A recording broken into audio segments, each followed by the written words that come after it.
আজকে আমাদের বাসায় মসজিদে ইফতার দেওয়া হবে, তাই ফল টল কাটতেছি। আমি হলে হেল্পার, একজনে কাটতেছে। ওই তো মালটা, আপেল, আঙ্গুর, কলা, তরমুজ এগুলা দেওয়া হবে। রেডি করতেছি।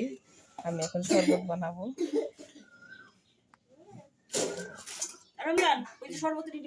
দেখ শরবত কি আরো দেওয়া লাগবে নাকি? এটা দেখ সুলা দিবি না?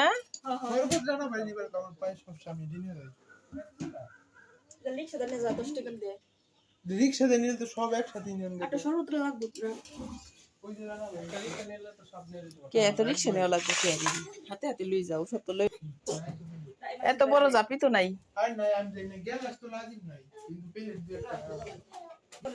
আমার মুড়ি কো, মুড়ি দাও। মুড়ি কি এর মধ্যে দিবে?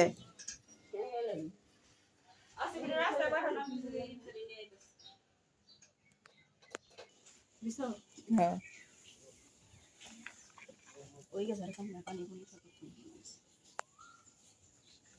ওদিকে দিছ? হ্যাঁ রিয়ানের কোলে যাওয়ার জন্য ব্যস্ত থাকে। হ্যাঁ